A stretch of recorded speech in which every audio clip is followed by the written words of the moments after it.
That is a 2.69 carat D internally flawless lab grown. Mm-hmm. And that will cost you circa £10,000. Mm-hmm. And if it was mined, it would be six figures. Wow.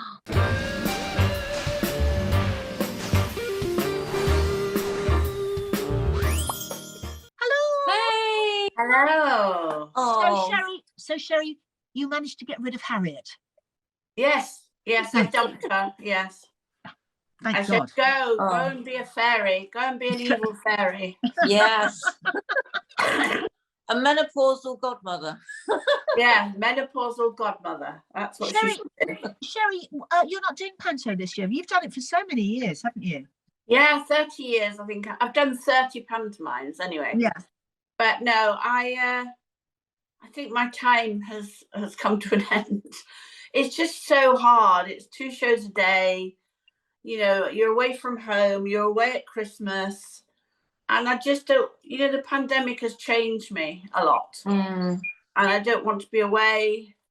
I want to be, you know, at home with everybody. And I've changed a lot since in the last 2 to 3 years.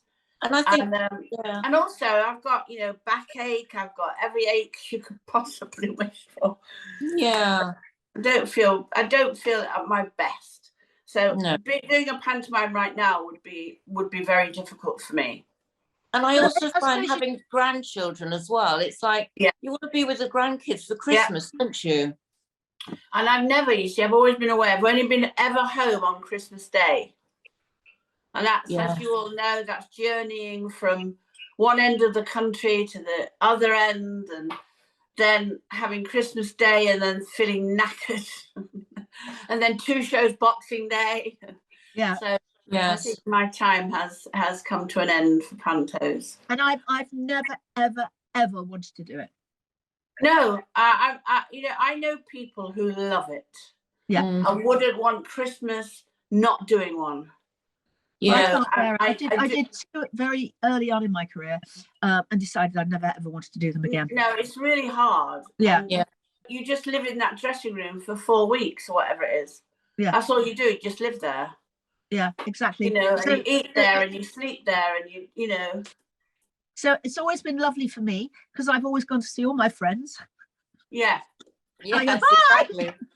Yes, I'm going to the Manchester one with Jason Manford and Ben Nicholas, because Ben is a very good friend, and Jason I've just worked with. So I'm gonna take all the kids to that one. Oh, lovely. Yeah. I'm going to take all of my lot to see Debbie McGee. Okay. And she's in Basingstoke playing fairy godmother. So I'm gonna take my lot to see that one. Yeah. And White Christmas I fancy seeing, actually. I've always wanted to see that. Yes. You know, Wendy Peters did that, and I meant to go when she was in it, but only because I know the story so well. Absolutely. And Lorna Loft being in it too. Wow. Yeah, and also, you know, it's that White Christmas. Yeah. You know, let's all have a cry. Exactly. Show, isn't it? Yeah. Beautiful. Anyway, we've got a very interesting guest, you know, girls. We have. So we went to the Children with Leukemia ball. No, it's not. It's Children with Cancer. That's called Children with Cancer. Yeah. It's had every metamorphosis. It's been through a lot of different names, but it's the highest children's cancer charity. And this wonderful man, Clive Billing, who has a company called Compare the Diamond, he donated a diamond. Well, how much was it worth, Dee? 110,000. £110,000. He donated it. He donated it. Mm-hmm. And it was one of the prizes at the ball, and we are just so grateful to have him on the show, and you know, really honoured. I mean, that's a hell of a contribution to give, isn't it? And he still said he will do it again and again. You know, he's a really good ethical guy, and you know, very compassionate, and we loved him. Yeah. So here he is.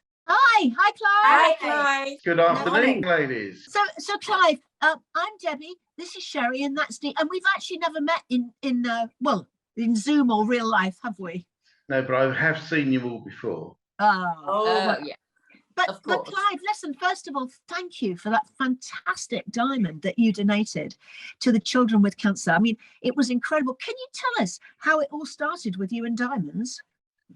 Yes, well, you have to go back 100 years, but we can do that. I started off, I did a hotel management course in the late 60s and very quickly decided that catering was not the place to be in the late 60s. So I was, the thing with catering at that time, you got a room to live in because you were living staff. And so suddenly I was going to be homeless. So I thought I'd better take a job which gives me a day off in a week so I can attend interviews for a new career. And that job happened to be in a jeweler's shop. And I actually immediately loved it and got addicted to it. And from there, went very quickly into manufacturing. And that meant diamonds and my first trip to India in the early 70s. And been manufacturing fine jewelry ever since. So Wow. can you tell me what compare the diamond actually means? Yes, that's a very good question, really. So we were the first UK jeweler on the internet back in 1994. My God, it was a lonely place, but we were there. I'm sure. And Compare the Diamond is a concept whereby we wrote software back in the 90s, originally for the trade, which allows diamond cutters and producers to upload their previous day's production, their inventory, directly into our database. So with Compare the Diamond, which is consumer facing, the diamond cutters and producers upload their inventory. Today, there are 393,000 diamonds on the website. Wow. They set the prices. They can all see what the others are selling for. So it becomes a competitive arena, hence Compare the Diamond. And that's what it's about. So a consumer can go on there and use a very powerful search and find the diamond that matches their needs. But they're also going to find the best value proposition because obviously, as the dealers can all see what they're selling for, they try and get sharper with their prices. And that's how the consumer wins. Yeah. Can you tell us the difference between, Clive? By the way, lovely to see you almost in the flesh. Thank you. Thank you very much. Yes. Can you just tell us very quickly about how different mined diamonds are to the homegrown diamonds? Is that what you call them? Yeah. Well, mined diamonds versus lab-grown diamonds.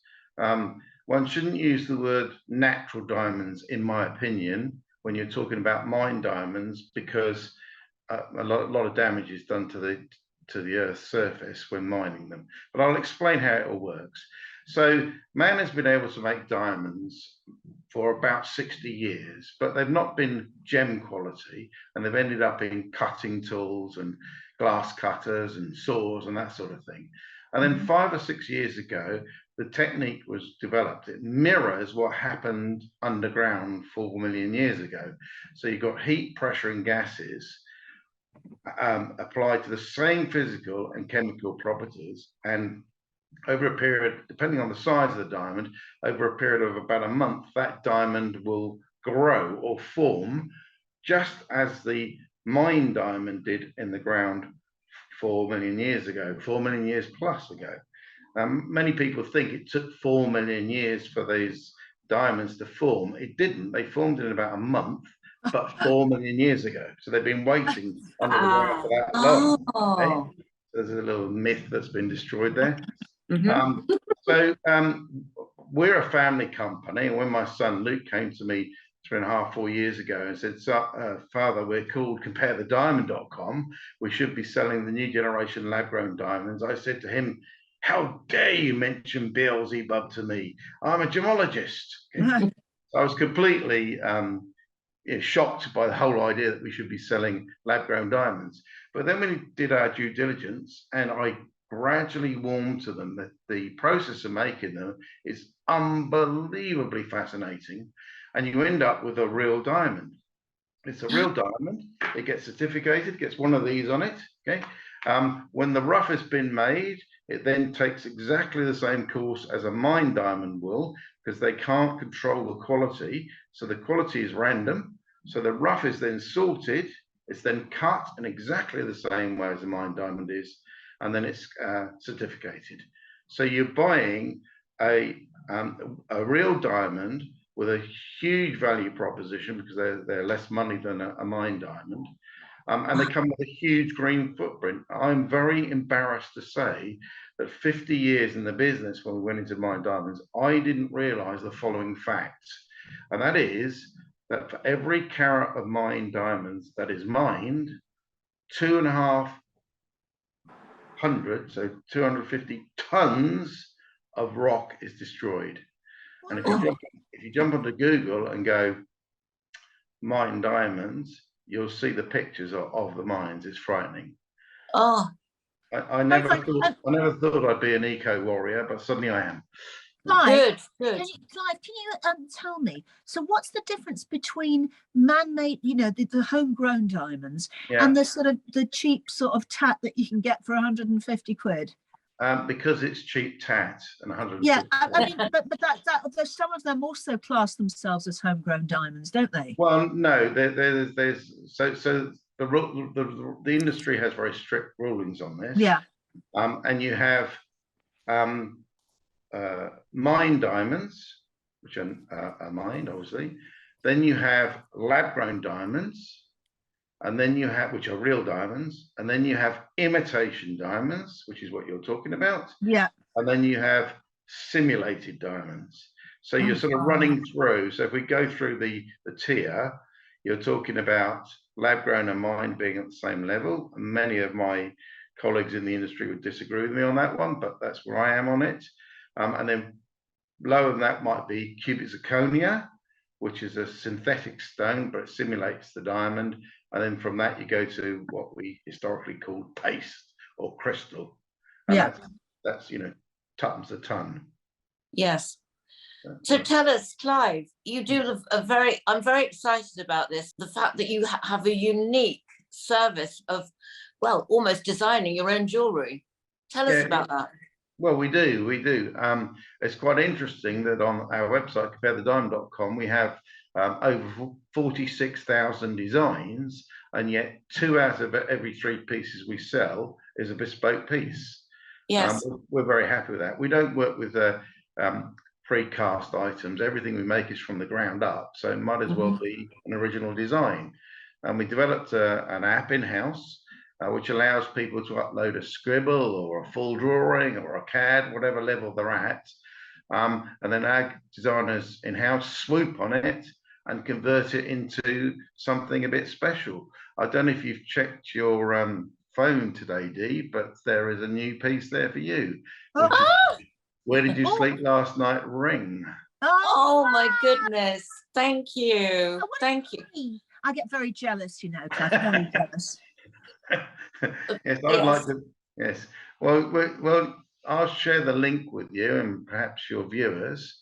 Yes. And then they can upload this, their scribble, and we'll take the best. We could run a competition, vote for the best scribble, and we'll convert it into photorealistic video, and then let's make the piece for them, the winning piece. Oh, can we enter, Terry? We can. Oh, this is fantastic competition for us. Yeah. So I'd like to say actually that I know that Debbie sent you just a scribble, and you created this amazing piece of jewelry, which we're going to show now. Oh, are you? How very exciting! Yes. And Where Did You Sleep, which was my single. I sent you the show reel, and you created this. We're going to show it. Marvelous. Thank you. Clive, honestly, but your generosity to the charity was just mind-blowing. Well, we're so grateful. Invite us back next year. Oh, don't. Yeah, it's just we will definitely, and we'll do as much as we can to promote, you know, Compare the Diamond. It's absolutely. We are huge fans, and actually. I was going to say, so I hope Talia's not listening, but it's her birthday coming up soon. Okay, marvelous. Yes. Carly is one of Debbie's daughters. Can I also show you this? I'll show you this if I get my thing. So this is a ring that we made for a client. It takes a 7-carat diamond.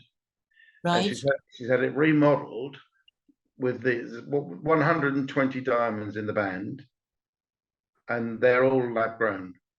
So, how beautiful is that?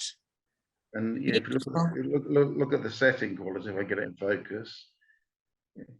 This so is what's all made what's the difference in price between a lab-grown diamond and a real-life diamond? I mean, okay. You know. Well, here's if I go out there. That's get it in focus. Yeah. That is a 2.69 carat D internally flawless lab grown, and that will cost you circa £10,000. And if it was mined, it would be 6 figures. Wow. Yeah. Good heavens. So there's a big difference. Big difference, yeah. There's a lot of nonsense out there at the moment because the trade is scared of lab-grown diamonds. And I read 22 articles on the internet about the resale value of lab-grown diamonds. They're being rubbish, basically. But I had a lovely conversation with a client just last week who was buying a £15,000 lab-grown diamond, and I said to him, I've got to raise the issue of resale value. And he said, well, first of all, I'm not buying it to resell because this diamond is for life, as is the person who's going to get it, which I thought was a nice sentiment. And he said, I worked it out that with the difference between lab-grown diamonds and mined diamonds, and what I'd get if I sold a mined diamond of the same value, of the same size, I could take this lab-grown diamond and throw it in the sea and I'd lose less money, which I thought was rather nice. Oh, so, Clive, can I just say that I've noticed on your website, you can say, you know, for people who are struggling but maybe getting engaged, you have you can actually have a sort of a payment thing with you, can't you? Yes. Payment plan. Yes, absolutely, and it's very flexible indeed. Yes. It's a good third-party business that provides that finance, but they are very flexible. Good. I have to say, it's quite interesting that as the world has broken, less and less people are actually taking up on that. They're more that are paying the full price at the time of purchase, which I think is quite interesting. But I do need a scribble from you, Sherry, so I can produce it into something wonderful. Yeah. Oh, that's lovely. Thank you, Clive. We will look after you. We will certainly will. Thank you so much, Clive. All right, we'll see you later. I'll speak to you soon. Bye, Thank you, ladies. Nice to meet you. Thank you. Bye. Wow. Oh, thank you so much, Clive. It's amazing. What a fabulous guy, and you know, such ethics, as I said. Yes, lovely. Yes. So next week is do you know who's coming in back next week? Bob Barrett. Oh yes. So hopefully Sherry will be back next week. Yeah. See how you feel, Sherry. See how you feel. I hope you feel better, darling. I hope I feel better one day. Yeah. Me too. Perhaps you need some more of those antibiotics. And all of you guys, I'm going to the doctor again in a couple of days' time anyway for an X-ray. So maybe they'll give it them then. Yeah. But anyway, all of you guys keep warm, keep well, and we'll see you soon. Lovely. Okay. Take care. Love you. Bye.